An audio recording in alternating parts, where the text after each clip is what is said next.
struggling to deal with my girlfriend's princess syndrome. She dresses like she's in a fairy tale every day and it's drawing too much attention. I, 24 male, have been with my girlfriend, 23 female, for about 5 months. We've been casual friends since college but only began dating after she graduated. We get along really well. When I say princess syndrome, I don't mean that she is spoiled or entitled, because she isn't. Her clothes seem to take over her life. She dresses like a sort of fairy tale princess on a near daily basis, excluding at work. Long, frilly skirts, lacy blouses, things like that. It works for her because she is very pretty and can pull it off. At first I found it to be very endearing, but then I became aware of how much time she spends on her outfits. She runs a blog that has a sizable amount of followers, and she is constantly posting outfit pictures, links to clothing items and whatnot. She spends a few hours a day on her blog at least. Then she spends time sewing items for new outfits or for her Etsy store. When we go out, we get a lot of stares at what she's wearing. I've also caught people sneaking pictures of her on their cell phones. This attention makes me uncomfortable. I have asked her to tone it down a bit, but she took that to mean not wearing anything in her hair when we're out together. I have told her several times that I love her just the way she is, but she seems to brush it off. I had hoped when she started her new job in the career of her choice that she would become more serious, but her new boss and co-workers encourage her. I worry that people won't take her seriously or miss how kind and intelligent she is. How can I talk to her about dressing more appropriately without hurting her feelings? Update 11 days later. I didn't plan on updating, but things changed. I realized from my last post that I needed to be more supportive, but also communicate on how she could dress down on certain occasions so we could both be comfortable. Well, I never got a chance to talk to her about. Last week she called and wanted to stop by my apartment after work. When she got there, I offered to make dinner, but she said she couldn't stay and we had to talk. I jokingly asked if she was breaking up with me, and she looked really guilty. You can see where this is going. We talked about how we were in different places in life and had different goals for the future. Well, she talked, but I agreed. It was a pretty amicable breakup, even though I felt blindsided. We agreed to stay friends. I've never been dumped before, and it's awful. I'm having trouble with the whole social media thing post-breakup. I want a way to keep in touch with her, but as soon as her relationship status changed, all these alternative-looking guys have been liking her posts and commenting on her pictures. I don't think she's seeing these guys, but it still hurts. My friend wants to set me up on a date, but I don't know if it's a good idea. Update 9 years and 8 months later, I was going through an old email and found this account again. I was surprised I could still log in, and even more by the amount of people who had reached out to me. It's a bit embarrassing to relive this breakup from almost 10 years ago. In retrospect, it wasn't meant to be, and I think I was reeling more from getting dumped than the loss of the relationship. I am 33 now and married to a wonderful woman, 31 female, for 4 years. I learned my lesson about supporting my significant other's hobbies. My wife loves running and baking. We have a daughter who is turning 3 this year. I want her to be free to express herself how she likes, as long as it is safe, of course. I would do anything for them. I am still friends with my ex on social media. We don't talk, but we'll like each other's posts. She is married to another woman now who also dresses differently. It's not as frilly as she used to dress, but still unusual. Her pictures look like something out of Anne of Green Gables. She seems to be very happy on their farm together. Almost 10 years had passed since that breakup, and life had settled into a comfortable rhythm for me. My wife and I had built a life filled with quiet joys, weekend baking experiments, early morning runs, bedtime stories for our daughter, and a kind of love that was steady and reassuring. I rarely thought about my ex beyond the occasional social media post, but one evening, as I scrolled mindlessly through my feed, I saw a picture that caught me off guard. It was her, standing in a field of flowers, wearing a vintage-style dress with puffed sleeves, her hair braided and adorned with ribbons. Next to her was her wife smiling warmly, their hands clasped together. The caption read, "Life is a fairy tale if you let it be." Something about that sentence lingered with me, stirring an old memory of how I used to worry so much about how she dressed, about how others perceived her. It was strange to think how much time I had wasted trying to change someone who had simply been true to herself. I closed the app and turned to my wife, who was icing a batch of cupcakes on the kitchen counter, humming to herself. "You know," I said, leaning against the counter, "I don't think I ever told you how much I admire how passionate you are about the things you love." She looked up, her face lighting up in surprise. "That's random," she said with a small laugh. "But, thank you. That means a lot." And it did mean a lot, not just to her but to me, because it was something I had learned the hard way. But life, as it turns out, has a funny way of bringing back the past in unexpected ways. A few weeks later, I got a message request on social media. It was from my ex. I hesitated for a moment before opening it. "Hey," it read, "I know this is out of the blue, but I'm going to be in your city for a few days. Would you want to grab a coffee and catch up?"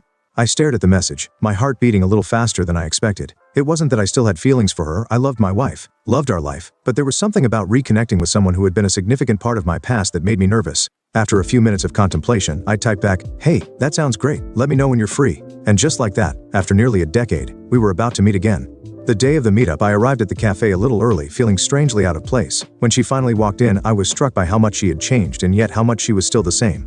She carried herself with a quiet confidence, her outfit still whimsical but more subdued than before, something out of a pastoral novel rather than a fairy tale. We hugged briefly before sitting down, and for the first few minutes, there was an awkward politeness between us, as if we were both trying to figure out how much of the past should be acknowledged. But as the conversation flowed, it became clear that there was no need for any tension. She told me about her life on the farm, about her wife, about the slow and simple days spent gardening, making clothes, and caring for their animals. I told her about my daughter, my wife's passion for running marathons, the joy of Sunday morning pancakes. And then, somewhere between sips of coffee, she said something that caught me off guard. You know, back then I really wanted you to accept me as I was. But looking back, I think I was also looking for validation in the wrong places. I dressed the way I did because I loved it, but I think a part of me also wanted people to see me as someone special. Now, I don't feel like I need to prove anything to anyone. I nodded, understanding more than I expected to. I think I was afraid people wouldn't take you seriously, I admitted. But really, I was the one too worried about what people thought. She smiled, tilting her head slightly. We were both young, and we both grew, and that was the truth of it. We had grown. We had become different people, shaped by time, by experiences, by the love we had found in others. As we finished our coffee and prepared to leave, she reached into her bag and pulled out a small fabric pouch. I made this, she said, handing it to me. For your daughter. It's nothing fancy, just a little handmade doll. I know she's still young, but maybe she'll like it. I took the gift, touched by the gesture. Thank you, I said sincerely. She'll love it. We walked out together, parting ways with a warm hug and a promise to keep in touch, though we both knew we probably wouldn't. And that was okay. Some people come into your life for a season, some for a lifetime, and some leave but still manage to teach you something long after they're gone. As I drove home that evening, I found myself smiling. Life moves forward always, but sometimes it gives you a moment to look back and see how far you've come. A few months had passed since my unexpected coffee reunion with my ex, and life had quickly settled back into its familiar routine, work, family time, and the little joys that made up the fabric of my days. I had told my wife about the meeting and she had simply smiled, trusting me in the quiet way she always did. I didn't think much about it afterward, except for the small fabric doll that now sat among my daughter's toys, a tiny reminder of a past that felt more like a dream than a reality.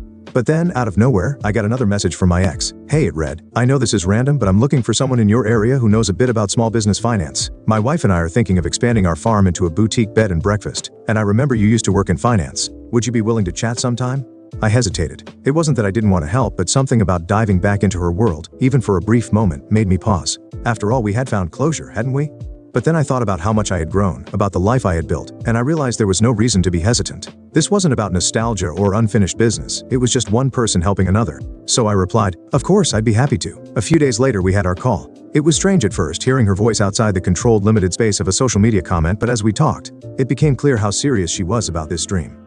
She and her wife had been slowly transforming their farm into something more than just a home. They wanted it to be an experience, a retreat where people could come to disconnect from the chaos of modern life.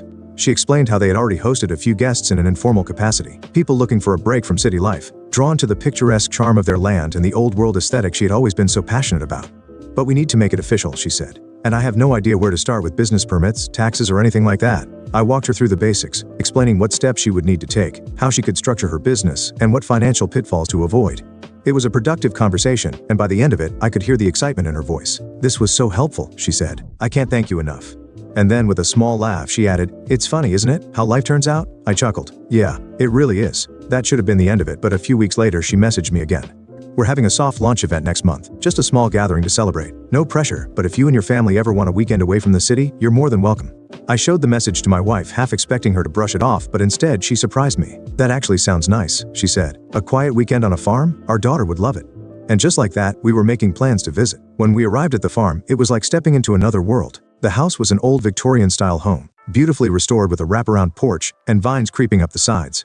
There were lanterns hanging from the trees, wooden tables set up with homemade food, and a handful of guests milling about, chatting and laughing. My ex spotted us almost immediately and walked over, her expression a mix of excitement and nervousness. You made it, she said, her eyes flickering briefly to my wife, who greeted her warmly. There was no tension, no awkwardness, just two people meeting in a moment that felt natural, as if the past had finally settled into something peaceful. The weekend was surprisingly wonderful. Our daughter spent most of her time chasing chickens and running through the fields. My wife enjoyed the fresh air and the homemade bread.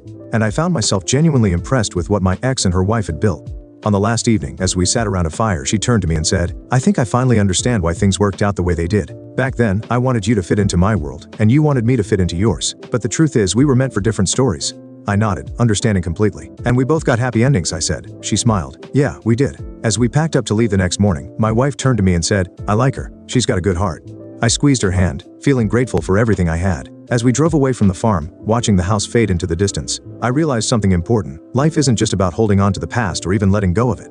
Sometimes it's about making peace with the people we used to be and appreciating the journey that led us to where we are now. It had been almost a year since our visit to my ex's farm, and life, as it always does, moved forward. Our daughter had started preschool, my wife had just completed her first half marathon, and work had been keeping me busier than ever. I hadn't thought much about the farm visit beyond the occasional fond memory, until one day, out of the blue, I received another message from my ex. This time it wasn't a casual check-in or a business inquiry. Hey, it read, I know this is unexpected, but I need some advice, personal advice, if you're okay with that. I hesitated for a moment before replying. Of course, what's going on? A few minutes later, my phone buzzed with an incoming call. I stepped out onto the porch, the evening air cool against my skin, and answered. Her voice was quieter than usual, lacking the confidence she'd had when talking about her farm or her business plans. I don't really know how to say this, so I'll just say it, she began. My wife and I are going through a rough patch, and I don't know who else to talk to about IIT. I leaned against the railing, processing her words. It was strange, the way life worked. Years ago, I had been the one struggling with the aftermath of our breakup, unsure of how to move forward while watching her thrive. And now here she was, confiding in me about something deeply personal, as if the universe had flipped the roles we once played. I'm really sorry to hear that, I said. Do you want to talk about it? She let out a breath. I guess I just feel like we're growing apart. When we first got together, we were completely in sync, you know? We wanted the same things, saw the world the same way. But lately, I don't know, she's been talking about wanting to travel, explore different places, maybe even move somewhere new. And me? I love our farm. I love the life we've built there. I don't want to leave it. It feels like we're standing on opposite sides of a river, and I don't know how to reach her anymore. I was quiet for a moment, choosing my words carefully. That sounds really tough, I said. But it also sounds familiar. She let out a small, dry laugh. Yeah, it does, doesn't it? I thought back to our younger selves, to the way we had struggled to fit into each other's worlds without realizing that maybe we weren't meant to. I don't think love is about wanting the exact same things all the time, I said slowly. It's about finding a way to meet in the middle. Have you talked to her about how you feel? I've tried, she admitted, but every time I do it feels like I'm holding her back, and I don't want to be that person. I don't want her to resent me. I understood that fear all too well, the fear of being the reason someone you love feels stuck. Maybe it's not about holding her back, I said. Maybe it's about figuring out what parts of your dreams can coexist. Maybe she doesn't need to leave the farm forever. Maybe she just needs to know that there's space for her to explore without it meaning the end of what you've built together. There was a long pause on the other end. I never thought about it like that, she finally said. I've been so scared that her wanting more means I'm not enough. You are enough, I said firmly. But people change, and relationships have to change with them. It doesn't mean it's over, it just means you have to find a new way forward together. She exhaled, and for the first time in the conversation, I could hear a small sense of relief in her voice. Thank you, she said. Really, I didn't know if I should even reach out, but I'm glad I did. Anytime, I told her, and I meant it, because despite everything, despite the years, the past, the different paths we had taken, there was still a thread of connection between us, not as lost lovers, but as two people who had once meant something to each other, and maybe in some way still did. When I hung up and stepped back inside, my wife was sitting at the kitchen table, flipping through a cookbook. She glanced up at me, reading my expression with the effortless intuition that came from years of knowing me. Everything okay? She asked. I nodded, crossing the room to kiss the top of her head. Yeah, I said. Just an old friend needing some advice. She smiled, satisfied with the answer, and went back to her book. And as I sat down beside her, feeling the warmth of our home, the quiet rhythm of our life together, I realized something important. Love isn't about finding someone who never changes. It's about finding someone you're willing to keep growing with again and again, no matter where life takes you. A few more years passed, and life continued its steady march forward. My daughter had grown into a bright and curious little girl, full of energy and endless questions about the world. My wife and I had settled into a comfortable rhythm. She had taken up baking as more than just a hobby, occasionally selling her pastries at the local farmer's market. And I had finally found a work-life balance that didn't leave me exhausted at the end of every day. Everything felt stable, good, as if we had finally reached that sweet spot in life where things just made sense. And yet, every so often, I would think back to that late-night conversation with my ex, wondering how things had turned out for her. We still kept in touch in that quiet, distant way, occasional likes on social media, the rare message about something nostalgic or funny that reminded us of our younger selves. But I hadn't asked about her relationship again, and she hadn't offered any updates. Until one afternoon, when I received a message that was different from the usual lighthearted exchanges. Hey, she wrote. I wanted you to hear it from me first. My wife and I have decided to separate. I sat there for a moment staring at the words. Even though I had sensed the possibility when we last spoke about her struggles, it still felt strange to see it laid out so plainly. I'm really sorry, I wrote back. How are you doing? It took her a while to respond, and when she did, her words carried a weight I hadn't seen from her before. Honestly, I'm sad, but also relieved. We realized that we had been trying so hard to hold on to something that had already changed. It wasn't a bad breakup, just two people accepting that they wanted different things. I thought about what I had told her years ago, about how relationships have to grow and change. I thought about my own marriage, the ways in which my wife and I had learned to navigate the inevitable shifts that life threw at us. And I realized, not for the first time, how lucky I was to have found a love that evolved with me, instead of pulling me in a direction I wasn't meant to go. I'm glad it was amicable, I finally wrote, and I hope you're being kind to yourself through all of this. Her reply came quickly this time. I am. And you know what's funny? For the first time in a long time, I feel like I'm really myself again. No compromises, no trying to fit into someone else's plans, just me.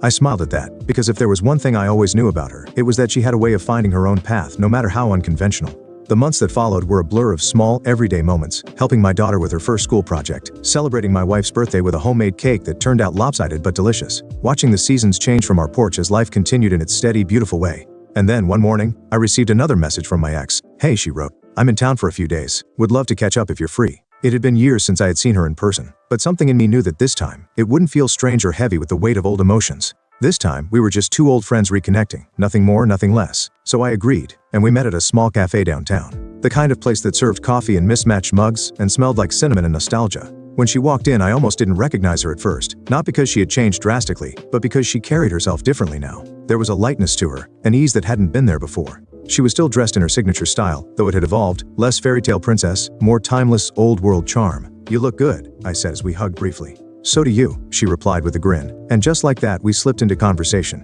catching up on everything and nothing all at once. She told me about her farm, how she had decided to expand it into a full retreat space for artists and writers. "It's been the most fulfilling thing I've ever done," she admitted. "Creating a place where people can just exist, be themselves without expectations." I told her about my family, about the way my daughter was growing into her own person, fiercely independent and endlessly curious. "She sounds amazing," my ex said, smiling. "She is," I replied, feeling a deep, quiet pride. And as we sat there sipping coffee and laughing over old memories, I realized that this was what closure truly looked like. Not a dramatic, tear-filled goodbye, not a lingering sense of what could have been, but two people sitting across from each other, happy in the lives they had chosen, grateful for the past that had shaped them but not defined them. As we said our goodbyes, she turned to me and said, "I'm really glad we stayed in touch," and I knew without a doubt that I felt the same. When I got home that evening, my wife was in the kitchen, helping our daughter stir a bowl of cookie dough. She looked up at me with that same knowing smile she always had. "Good talk?" she asked. I walked over, kissed her forehead and nodded. "Yeah," I said, "a really good one." And as I watched my daughter giggle while sneaking a spoonful of dough, my wife playfully scolding her, I felt something settle in my chest, a deep, unwavering contentment. Because this was my life, my happiness, my family, and I wouldn't trade it for anything in the world.